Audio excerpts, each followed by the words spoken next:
আমরা কি কখনো এমন কোনো পরিস্থিতির কথা ভেবেছি?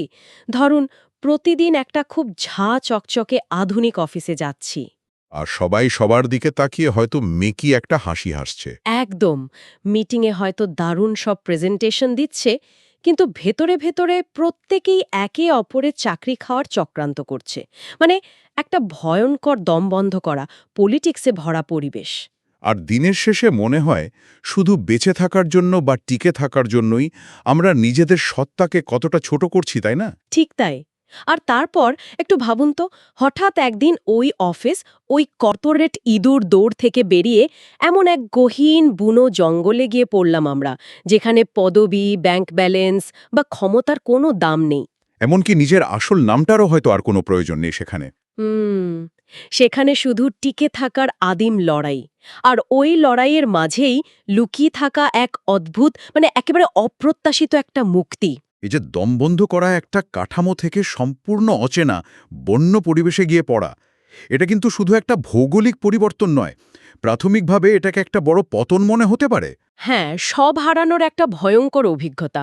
কিন্তু মানুষের মনস্তত্ত্বের দিক থেকে দেখলে চারপাশের এই কৃত্রিম খোলসগুলো যখন খসে পড়ে, হ্যাঁ, তখনই কিন্তু মানুষের আত্ম আবিষ্কারের সবচেয়ে বড় সুযোগটা তৈরি হয়।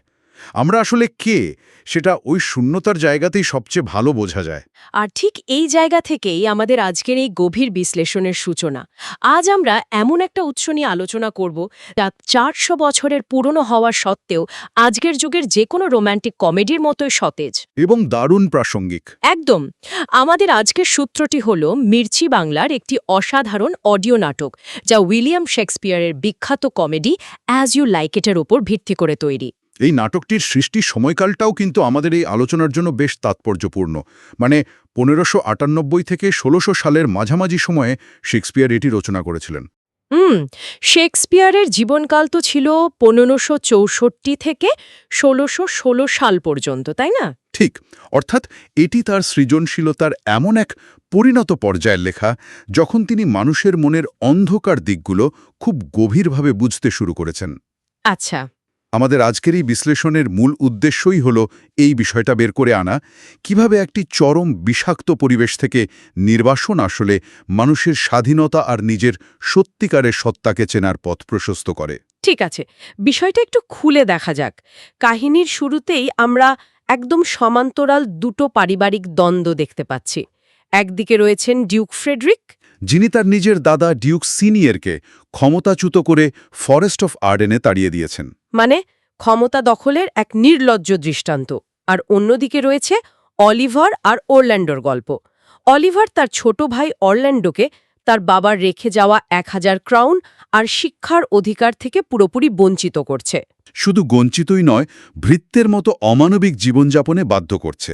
হ্যাঁ, এই দুটো পরিস্থিতি শুনলেই আজকের দিনের ওই কর্পোরেট হস্টাইল টেকওভার অথবা আধুনিক সমাজের সেই টক্সিক ফ্যামিলি ইনহেরিটেন্সের কথা মনে পড়ে যায়। মানে পৈতৃক সম্পত্তি নিয়ে ভাইয়ে ভাইয়ে যে নোংরা লড়াই হয়, এটা তো ঠিক তারই একটা ক্লাসিক রূপ। এখানে সবচেয়ে কৌতূহলোদ্দীপক বিষয়টা হল এই সমান্তরাজ দ্বন্দ্বের পেছনের মনস্তত্ত্ব। শেক্সপিয়ার কিন্তু শুধু ক্ষমতার লোভ দেখাচ্ছেন না, তাহলে আর কি দেখাচ্ছেন? তিনি দেখাচ্ছেন মানুষের চরম হীনমন্যতা বা ইনসিকিউরিটি। অলিভারের নিজের একটি স্বগতোক্তি থেকেই আমরা জানতে পারি যে অরল্যান্ডো কোনোদিন প্রথাগত শিক্ষা না পেয়েও দারুণ বুদ্ধিমান। আচ্ছা। তার স্বভাবগত মূল্যবোধ অনেক উঁচু এবং সাধারণ মানুষ তাকে স্বভাবতই ভালোবাসে। অলিভারের কাছে অরল্যান্ডোর এই স্বাভাবিক গুণাবলীই হল সবচেয়ে বড় আতঙ্কের কারণ। ওরে বাবা! মানে সে ভয় পাচ্ছে যে অরল্যান্ডো তাকে ছাপিয়ে যাবে। একদম। অলিভার জানে যে সমস্ত সম্পত্তি তার হাতে থাকলেও সে কখনোই ভেতর থেকে অরল্যান্ডোর মতো মহৎ হতে পারবে না। এই হীনমন্যতাই তাকে ভাইয়ের প্রতি এতটা নিষ্ঠুর করে তুলেছে। মানে নিজের অযোগ্যতা ঢাকতেই সে ছোট ভাইকে দাবিয়ে রাখতে চাইছে। খুবই পরিচিত একটা সাইকোলজি। কিন্তু এর বিপরীতে ডিউক সিনিয়রের অবস্থাটা দেখুন। তিনি কিন্তু তার সমস্ত সাম্রাজ্য হারিয়েছেন। হ্যাঁ, একটা আরামদায়ক প্রাসাদ থেকে তাকে সোজা বনের ভেতরে ছুঁড়ে ফেলা হয়েছে, যেখানে পদে পদে বিপদ। এবং এই পতনের পরেই ডিউক সিনিয়রের আসল রূপান্তরটা আমরা দেখতে পাই। তিনি প্রাসাদের সমস্ত ঐশ্বর্য হারিয়েছেন ঠিকই, কিন্তু তা সত্ত্বেও তিনি অদ্ভুত এক প্রশান্তি খুঁজে পেয়েছেন। কিভাবে? ফরেস্ট অফ আর্ডিংহে তিনি প্রকৃতির মাঝে এমন এক দর্শনের খোঁজ পেয়েছেন যা তাকে প্রাসাদের ওই মিথ্যে চাটুকারিতার চেয়ে অনেক বেশি শান্তি দিচ্ছে। আচ্ছা। তিনি বলছেন যে এই জঙ্গলে গাছেরা গল্প করে, নদীর জল কবিতার মতো বয়ে যায়, পাথরে পাথরে লেখা থাকে মানুষ হওয়ার মহান ঘোষব উপদেশ। ওহ, দারুণ কথা। আমার সবচেয়ে দারুণ লেগেছে যখন তিনি বলছেন যে রাজসভার ঠুনকো আড়ম্বর বা ওই তোষামোদের চেয়ে শীতের তীব্র কামড় অনেক বেশি সৎ। এক্স্যাক্টলি। কারণ কনকনে ঠান্ডা বাতাস অন্তত তার মুখের উপর সত্যি কথাটা বলে দেয়। শীতের হাওয়া তাকে মনে করিয়ে দেয় যে এই বিশাল পৃথিবীতে একজন মানুষ হিসেবে তার আসল অবস্থানটা ঠিক কোথায়, সে কতটা ভঙ্গুর। রাজসভায় তো সবাই তাকে ডিউক বলে মিথ্যা সম্মান করত, কিন্তু প্রকৃতির কাছে ডিউক বা ভিখারির কোনো আলাদা দাম নেই। এটি প্রমাণ করে যে প্রকৃত স্বাধীনতা বাইরের কোনো সম্পত্তিতে বা ক্ষমতায় থাকে না।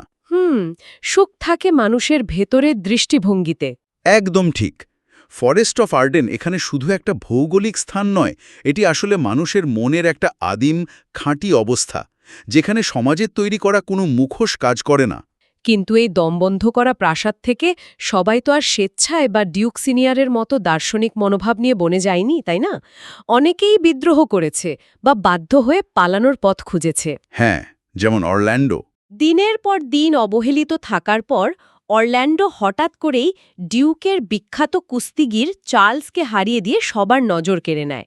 আর এই অসম লড়াইয়ে তার সাহসিকতা দেখে ডিউক সিনিয়রের মেয়ে রোজালেন্ড তার প্রেমে পড়ে যায় এবং নিজের গলার হার উপহার দেয়। হ্যাঁ, এই কুস্তির ময়দানটা কিন্তু অরল্যান্ডোর জন্য শুধু একটা খেলা ছিল না, এটা ছিল তার অস্তিত্ব প্রমাণের লড়াই।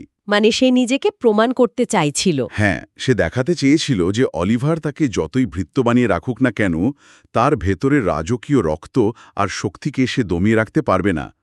কিন্তু মুশকিল হলো, এই জয়টাই অরল্যান্ডোর জন্য সবচেয়ে বড় বিপদ ডেকে আনে। কারণ ডিউক ফ্রেডরিক বিষয়টা ভালোভাবে নেয়নি। একদমই না।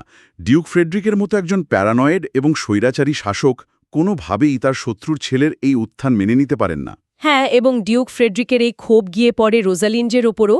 তিনি হঠাৎ ক্ষুব্ধ হয়ে রোজালিন্ডকে মাত্র 10 দিনের মধ্যে রাজ্য ছাড়ার নির্দেশ দেন, অন্যথায় মৃত্যুদণ্ড। একটা চরম অনিশ্চয়তা তৈরি হয়। একা না ছেড়ে বোনের পথে সঙ্গী হয়। তারা রাজসভার বিদূষক বা ক্লাউন ওই টাচটোনকেও সাথে নেয়। কিন্তু এই পালানো দৃশ্যে আমার একটা খুব লজিক্যাল প্রশ্ন আছে। রোজাল্যান্ড এবং সিলিয়া জঙ্গলে গিয়ে লুকোতে চাইছে, ঠিক আছে, কিন্তু রোজাল্যান্ড কেন পুরোপুরি পুরুষের ছদ্মবেশ, মানে গ্যানিমেডের রূপ ধারণ করল? আর সিলিয়াই বা কেন অ্যালিয়ানা নামের এক সাধারণ গ্রামের মেয়ের ছদ্মবেশ নিল? এটাই তো আপনার প্রশ্ন। হ্যাঁ, তারা তো সাধারণ পরিচারিকা সেজেও পালাতে পারত। এটা কি শুধুই গল্পের খাতিরে একটা রোমাঞ্চকর অ্যাডভেঞ্চার তৈরি করা? না না, এটি নিছক কোনো অ্যাডভেঞ্চার বা রোমাঞ্চ খোঁজার বিষয় ছিল না। এটি ছিল একান্তই টিকে থাকার এক নির্মম লড়াই। আচ্ছা। মির্চি বাংলার অডিও নাটকে এই জায়গাটা খুব সুন্দরভাবে ফুটে উঠেছে। সূত্র থেকে একটি অত্যন্ত বাস্তবসম্মত উদ্ধৃতি দিলে বিষয়টা পরিষ্কার হবে। সিলিয়া বলছে, চোর ডাকাতদের চোখে সোনার চেয়ে সৌন্দর্য বেশি লোভনীয়। মানে বিউটি বিউটিটস থিভস সুনার দ্যান গোল্ড। অর্থাৎ সেই সময়ে দুজন অল্পবয়সী সুন্দরী রাজকন্যার একা জঙ্গলের পথে পাড়ি দেওয়াটা কতটা ভয়ঙ্কর হতে পারত সেটা তারা খুব ভালো করেই জানত। একদম। জঙ্গল শুধু রোম্যান্টিক জায়গা নয়, সেখানে বিপদও আছে। ঠিক তাই। বিপদসংকুল পথে নারীদের জন্য এই ছদ্মবেশ ছিল সুরক্ষার এক দুর্ভেদ্য আবরণ। একটা তীব্র পুরুষতান্ত্রিক পৃথিবীতে যেখানে নারীদের সবসময় পুরুষদের সম্পত্তি হিসেবে দেখা হয়, সেখানে পুরুষ সেজে থাকাটাই ছিল একজন নারীর জন্য সবচেয়ে বড় বর্ম। অন্তরে যতই ভয় বা অনিশ্চয়তা থাকুক না কেন, প্রকাশ্যে একজন উদ্ধত তরবারিধারী যুবকের ভান করে থাকাটা তাদের নিরাপত্তার জন্য অপরিহার্য ছিল। বুঝতে পারছি। মানে গ্যানিমিডের এই ছদ্মবেশ রোজালিন্ডকে শুধু শারীরিক নিরাপত্তাই দেয়নি, তাকে একটা মানসিক আত্মবিশ্বাসও দিয়েছিল, যা হয়তো রাজকন্যার পোশাকে সে কখনোই পেত না। আর এই ফরেস্ট অফ আর্ডেনে পৌঁছে তারা দেখল যে সেখানে শুধু যে রাজপ্রাসাদ থেকে পালিয়ে আসা মানুষেরা আছে তা নয়, সেখানে রয়েছে অদ্ভুত সব দার্শনিক চিন্তাধারার মানুষ। হ্যাঁ, যেমন অরল্যান্ডো এবং তার বিশ্বস্ত বৃদ্ধ ভৃত্য অ্যাডাম যখন ক্ষুধার জ্বালায় মৃতপ্রায় হয়ে জঙ্গলে ঘোরে, তারা খাবারের সন্ধানে মরিয়া হয়ে ডিউক সিনিয়রের দলের সামনে এসে তলোয়ার বের করে। কিন্তু ডিউক তাদের সাদরে গ্রহণ করেন। আর এই ডিউকের দলেই আমরা দেখা পাই জ্যাক্স নামের এক অদ্ভুত চরম বিষণ্ণ দার্শনিকের। জ্যাক্স চরিত্রটি কিন্তু শেক্সপিয়ারের অন্যতম সেরা এবং জটিল মনস্তাত্ত্বিক সৃষ্টি। জঙ্গলে যখন ডিউক সিনিয়র এবং অন্য সবাই প্রকৃতির মাঝে শান্তি আর আনন্দ খুঁজে পাচ্ছে, জ্যাক্স তখন একটি আহত হরিণের কান্না দেখে সমাজের নিষ্ঠুরতা সমালোচনা করছে, তাই না? একদম তার মতে ডিউক ফ্রেডরিক যেমন ক্ষমতা দখল করে স্বৈরাচারী হয়েছেন, তেমনি ডিউক সিনিয়রও বনের এই নিরীহ পশুদের হত্যা করে তাদের নিজস্ব বাসভূমিতে একই রকম স্বৈরাচারের দৃষ্টান্ত স্থাপন করছেন। জ্যাক্সকে দেখলে আমার আধুনিক যুগের সেই সব মানুষদের কথা মনে হয় যারা যে কোনো আনন্দের পার্টিতে বা উৎসবে গিয়ে হঠাৎ করে জীবন কতটা অর্থহীন, পৃথিবীটা ধ্বংস হয়ে যাচ্ছে এসব বলে পরিবেশটা একদম ভারী করে দেয়। হ্যাঁ, অনেকটা সেরকমই। মানে সবার উচ্ছ্বাসের মাঝে সে যেন একাই একটা শোকের মিছিল। কিন্তু যদি আমরা বিষয়টাকে বৃহত্তর প্রেক্ষাপটে দেখি, জ্যাক্স হয়তো পরিবেশটা ভারী করে দেয়, কিন্তু তার কথায় একটা ধ্রুব সত্য লুকিয়ে আছে যা আমরা এড়িয়ে যেতে পারি না। কোন সত্যটা? তার বিখ্যাত মনোলগটি আমাদের জীবনের এক রূঢ় বাস্তবতার সামনে দাঁড় করিয়ে দেয়। জ্যাক্স বিশ্বাস করে এই বিশ্ব এক বিশাল রঙ্গমঞ্চ, আর আমরা সবাই সেই রঙ্গমঞ্চের একজন অভিনেতা।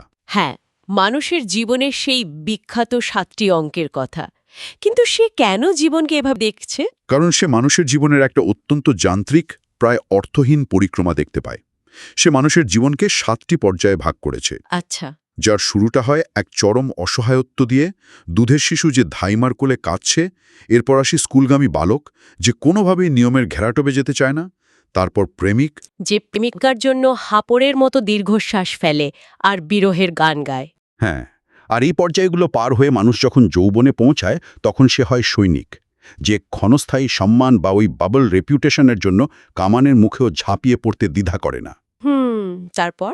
এরপর আসে বিচারকের স্তর, যার চোখে কঠিন দৃষ্টি, মুখে অকাট্য যুক্তি আর ভুঁড়িতে মেদ। কিন্তু এই ক্ষমতার অহংকারও বেশিদিন টেকে না। এরপরই তো আসে সেই পতন, তাই না? 6ষ্ঠ অঙ্কে এসে সেই পরাক্রমশালী মানুষটাই হয়ে যায় একজন শীর্ণ বৃদ্ধ, যার যৌবনের পোশাক এখন তার গায়ে ঢলঢলে আর গলার স্বর ভেঙে গিয়ে আবার শিশুর মতো হয়ে গেছে। একদম। এবং সবশেষে 7ম অঙ্ক বা জেক্সের মতে দ্বিতীয় শৈশব, যেখানে মানুষের দাঁত, চোখ, স্বাদ, স্মৃতি সবকিছু হারিয়ে যায় এক চরম শূন্যতায়। ওরে বাবা, খুবই ডার্ক একটা দৃষ্টিভঙ্গি। জেক্সের এই দর্শনের মূল জায়গাটা হলো মানুষ সারা জীবন ক্ষমতা, ভালোবাসা বা সম্মানের পেছনে ছোটে যে ইঁদুর দৌড়ে অংশ নেয়, তার চূড়ান্ত পরিণতি হলো এই অস্তিত্বহীনতা। তাহলে এই অহংকার বা লড়াইয়ের আদৌ কোনো মানে আছে কি? জীবনের এই চরম নশ্বরতার কথা ভাবলে সত্যি গায়ে কাঁটা দেয়। মনে হয় আমাদের সমস্ত অর্জনই আসলে কতটা ফাঁপা। কিন্তু এখানেই মানুষের মনস্তত্ত্বের সবচেয়ে অদ্ভুত দিকটা লুকিয়ে আছে। যখন আমরা জানি যে জীবন এত ছোট এবং শেষ পরিণতি শূন্যতা, তখন এই চরম শূন্যতা আর নশ্বরতার মাঝেই মানুষ সবচেয়ে বেশি যে বোকামি বা পাগলামিটা করে তা হল প্রেম। একদম ঠিক ধরেছেন। ফরেস্ট অফ আর্ডেনে মৃত্যু বা শূন্যতার চিন্তাকে ছাপিয়ে এই প্রেমের খেলা কিভাবে চলছে তা না বললেই নয়। অরল্যান্ডো প্রেমে একেবারে পাগল হয়ে বনের গাছে গাছে রোজালিন্ডের নামে জঘন্য সব কবিতা খোদাই করে চলেছে। ভালোবাসারই পাগলামিটা আসলে মানুষের একটা ডিফেন্স মেকানিজমও বটে। জেক্সের মতো শূন্যতার দিকে তাকিয়ে না থেকে অরল্যান্ডো ভালোবাসায় বাঁচতে চাইছে। আচ্ছা। আর ঠিক সেই সময়েই রোজাল্যান্ড, যে কিনা পুরুষ গ্যানেমিডের ছদ্মবেশে আছে, সে অরল্যান্ডোকে খুঁজে বের করে এক অদ্ভুত প্রস্তাব দেয়। কি প্রস্তাব? সে বলে যে সে রোজালিন্ডের অভিনয় করবে এবং অরল্যান্ডো যদি প্রতিদিন তাকে তার প্রেম নিবেদন করে তবে সে তার এই প্রেম রোগ বা লাভ সিকনেস সারিয়ে দেবে। এখান থেকেই বিষয়টা আসলে সবচেয়ে চমকপ্রদ হয়ে ওঠে। আমরা যদি এটাকে বর্তমান সময়ের সাথে মেলায়, এটা তো একটা নিখুঁত রিভার্স সাইকোলজি বা মডার্ন ফেক ডেটিং ট্রোপের মতো। হ্যাঁ, অনেকটা সেরকমই। মানে একজন নারী পুরুষের ছদ্মবেশ নিয়ে নিজেরই চরিত্র অভিনয় করে নিজের প্রেমিকের পরীক্ষা নিচ্ছে। এর চেয়ে দারুণ মাইন্ড গেম আর কি হতে পারে? সত্যিই তাই। অরল্যান্ডো ভাবছে সে গ্যানিমিডের সাথে রোজাল্যান্ডের অভিনয় করছে, অথচ গ্যানিমিডি যে আসল রোজাল্যান্ড সেটা সে টেরই পাচ্ছে না। কিন্তু রোজাল্যান্ড কেন এত জটিল একটা খেলার আশ্রয় নিল? সে তো চাইলেই সত্যিটা বলে দিতে পারত। কারণ এই ছদ্মবেশ রোজালিন্ডকে এক অদ্ভুত এবং অভিপূর্ব স্বাধীনতা দিয়েছিল। রাজপ্রাসাদের একজন নারী হিসেবে তার কিছু ধরাবাঁধা শিষ্টাচার ছিল। চাইলেই সে একজন পুরুষের সামনে তার নিজের আবেগ বা দুর্বলতা প্রকাশ করতে পারত না। অরল্যান্ডো আদৌ তাকে কতটা ভালোবাসে নাকি এটা শুধুই একটা মোহ, সেটা যাচাই করার কোনো উপায় তার ছিল না। আচ্ছা, কিন্তু গ্যানেমেট হিসেবে সে সম্পূর্ণ নিরাপদ? একদম। একজন পুরুষের আবরণে সে অরল্যান্ডোর ভালোবাসার গভীরতা, তার সততা খুব স্পষ্টভাবে যাচাই করতে পারছিল। যদি অরল্যান্ডোর প্রেম মিথ্যা প্রমাণিত হতো, রজালেন্ড সহজেই বলতে পারত, আমি তো শুধু অভিনয় করছিলাম। দারুণ! এটা ছিল নিজের হৃদয়কে সুরক্ষিত রেখে আসল সত্যটা বের করে আনার একটা মাস্টার স্ট্রোক। ঠিক। সত্যি তো। আর প্রেম যে কতটা অন্ধ, অযৌক্তিক এবং পাগলামিতে ভরা, সেটা আমরা এই জঙ্গলে আরও একটি জোটের মধ্যে দেখতে পাই, সিলভিয়াস এবং ফিবি। সিলভিয়াসের চরিত্রটা শেক্সপিয়ার তৈরি করেছেন সেই আনরিকোয়াইটেড লাভ বা একতরফা প্রেমের চরম উদাহরণ হিসেবে। সিলভিয়াস ফিবিকে অন্ধের মতো ভালোবাসে, আর ফিবি তাকে দিনের পর দিন চরম অপমান করে, তাই না? হ্যাঁ, তার ভালোবাসাকে উপহাস করে, কিন্তু তবুও সিলভিয়াস কোনো আত্মসম্মান ছাড়াই তার পায়ে পড়েই থাকে।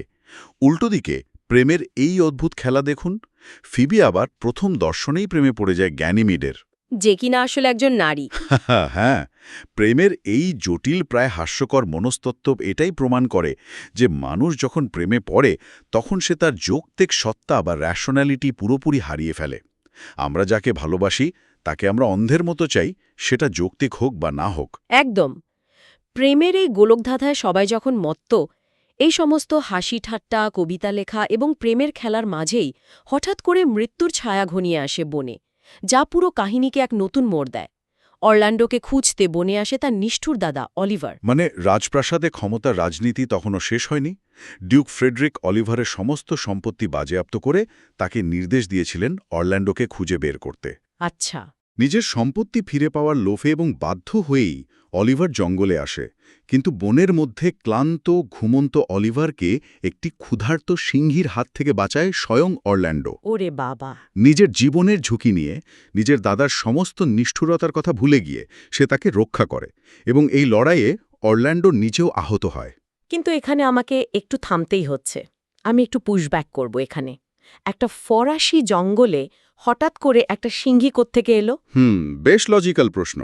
আর অলিভার যে এত বছর ধরে তার ভাইয়ের সাথে অমানবিক আচরণ করল, তাকে পুড়িয়ে মারতে চাইল, সে শুধু একবার সিংহীর হাত থেকে বেঁচে গিয়েই একদম অনুতপ্ত ভালো মানুষ হয়ে গেল? এটা নিয়ে অনেকেই প্রশ্ন তোলেন। আর শুধু অলিভার নয়, ডিউক ফ্রেডরিকের মতো একজন চরম ক্ষমতালোভী স্বৈরাচারী শাসক, যিনি নিজের দাদাকে তাড়িয়েছেন, বিশাল সৈন্যবাহিনী নিয়ে বনে আক্রমণ করতে আসছিলেন, তিনি কিনা পথে মধ্যে এক বৃদ্ধ সন্ন্যাসীর সাথে কথা বলেই সব ছেলে ছুড়ে ধর্মকর্মে মন দিলেন। আচ্ছা, এটা কি একটু বেশি নাটকীয়, অবাস্তব, বা যাকে বলে লেজি রাইটিং মনে হচ্ছে না? এটি একটি অত্যন্ত গুরুত্বপূর্ণ প্রশ্নের জন্ম দেয়। যদি আমরা এটাকে নিখুঁত বাস্তবতার নিরিখে মাপি, তাহলে এই পরিবর্তনগুলো সত্যিই খুব আকস্মিক এবং প্রায় অবিশ্বাস্য মনে হয়। হ্যাঁ, সেটাই তো। কিন্তু আমাদের বুঝতে হবে যে এই নাটকের মূল বাণী বাস্তবতার হুবহু প্রতিফলন নয়, বরং এর মূল ফোকাস হল রূপক বা অ্যালগোরিদম এবং রূপান্তর বা ট্রান্সফরমেশন। মানে পুরোটাই একটা মেটাফর? অনেকটা সেরকম। ফরেস্ট অফ আর্ডেন কোনো সাধারণ জায়গা নয়। এটি হলো এমন এক পবিত্র স্থান বা সাইকোলজিক্যাল স্পেস, যেখানে এসে মানুষের ভেতরে যাবতীয় অহংকার, হিংসা, কপটতা মুছে যায়। আচ্ছা, তাহলে সিংহীটার বিষয়টা কি? সিংহীটি এখানে শুধু একটি প্রাণী নয়, এটি হলো অলিভারের ভেতরের আদিম হিংস্র সত্তার প্রতীক। অরল্যান্ডো যখন সেই সিংহীটিকে হত্যা করে, সে রূপক অর্থে অলিভারের ভেতরের হিংস্রতাকেই শেষ করে। আর অরল্যান্ডোর এই নিঃশর্ত ক্ষমা করার মানসিকতাই অলিভারের ইগো বা অহংকারকে পুরোপুরি চূর্ণ করে দেয়। অর্থাৎ মন্দের বিপরীতে মন্দ নয়, বরং চরম মন্দের বিপরীতে ক্ষমাই যে আসলে সবচেয়ে বড় প্রতিরোধ, শেক্সপিয়ার সম্ভবত সেটাই এখানে বোঝাতে চেয়েছেন। একদম ঠিক।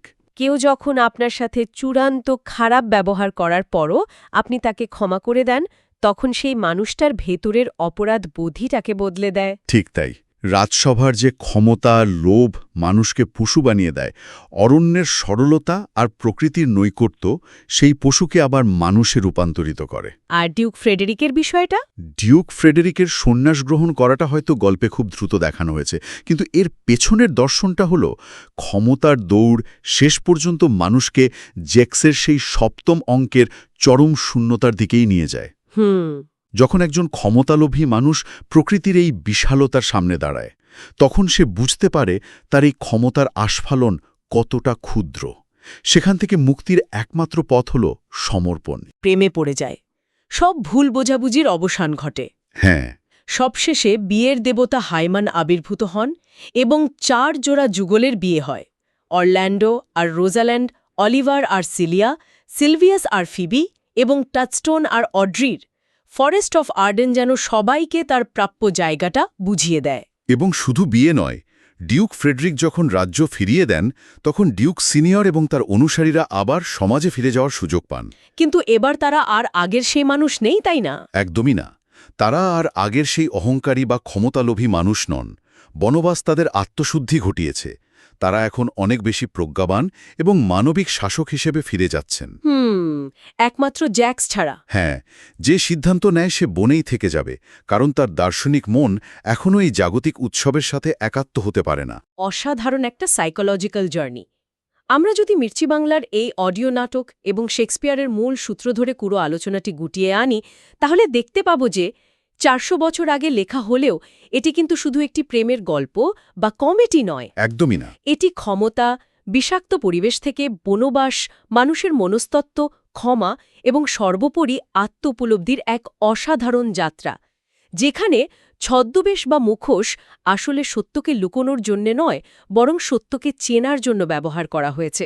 এবং এই কাহিনী আমাদের বারবার এই কথাটাই মনে করিয়ে দেয় যে মানুষের তৈরি করা নিয়ম, পলিটিক্স আর কংক্রিটের প্রাচীরের বাইরে যখন আমরা প্রকৃতির বিশালতার মাঝে গিয়ে দাঁড়াই, তখন আমাদের ভেতরের ছোটখাটো দেশ, ইনসিকিউরিটি বা অহংকারগুলো কতটা অর্থহীন হয়ে পড়ে। একদম ঠিক। আর এই কারণেই আজকের দিনেও এটা এত প্রাসঙ্গিক। আমাদের দৈনন্দিন জীবনেও তো আমরা প্রতিনিয়ত তথ্যের ভিড়, কর্পোরেট ইঁদুর দৌড়, টক্সিক সম্পর্ক আর মানসিক চাপের মাঝে আটকে থাকি। হ্যাঁ, প্রতিদিনই তো লড়ছি আমরা। আমাদেরও হয়তো মাঝে মাঝে দৈনন্দিন জীবনের এই রাজপ্রাসাদ থেকে বেরিয়ে এমন একটি নিজস্ব ফরেস্ট অফ আর্ডেনে হারিয়ে যাওয়ার প্রয়োজন আছে। একটা ব্রেক নেওয়া খুব জরুরি। এমন একটা স্পেস, তা সে কোনো শখ হোক, দূরে কোথাও ঘুরতে যাওয়া হোক, বা নিজের সাথে কাটানো কিছু শান্ত মুহূর্ত হোক, যেখানে গিয়ে আমরা আমাদের চারপাশের এই বিষাক্ত পরিবেশ থেকে সম্পূর্ণ বিচ্ছিন্ন হয়ে আমাদের আসল সত্তাকে ফিরে পেতে পারি। এবং সেই ফিরে পাওয়ার যাত্রায় হয়তো আমাদেরও কখনো কখনো চেনা ছকের বাইরে গিয়ে ভাবতে হয়, রোজালিন্ড যেমন ভেবেছিল। ঠিক বলেছেন। আর এই ভাবনার রেশ ধরেই আজকের আলোচনা শেষ করার আগে আপনাদের জন্য একটি নতুন ও গভীর প্রশ্ন ছুড়ে দিতে চাই। আচ্ছা, আমরা এতক্ষণ আলোচনা করলাম যে রোজালিন্ড অরল্যান্ডোর সত্যিকারের ভালোবাসা যাচাই করার জন্যই পুরুষের ছদ্মবেশ নিয়েছিল। কিন্তু একটু অন্যভাবে ভেবে দেখুন তো, কিভাবে? ওই পুরুষের মুখোশটাই কি আসলে তাকে সমাজের চাপিয়ে দেওয়া মেয়েলি বাধ্যবাধকতা, শিষ্টাচার আর দুর্বলতার অভিনয় থেকে মুক্তি দেয়নি? দারুণ একটা পয়েন্ট। সেই পুরুষালী মুখোশের আড়ালেই কি রোজাল্যান্ডের ভেতরের সবচেয়ে সৎ, বুদ্ধিদীপ্ত, সাহসী এবং স্বাধীন রূপটি প্রকাশিত হয়নি, যা সে রাজকন্যার পোশাকে কখনো দেখাতে পারত না? কখনো কখনো নিজের ভেতরের আসল সত্যটাকে পৃথিবীর সামনে তুলে ধরার জন্য কি একটা মুখোশেরই সবচেয়ে বেশি প্রয়োজন হয়? ভেবে দেখবেন, সেই দমবন্ধ করা অফিস বা সমাজ থেকে বেরিয়ে জঙ্গলের উন্মুক্ত বাতাসে শ্বাস নেওয়ার মতো মাঝে মাঝে একটা সঠিক মুখোশই হয়তো আমাদের সবচেয়ে বেশি স্বাধীনতা এনে দেয়। আজ এ পর্যন্তই। ভালো থাকবেন।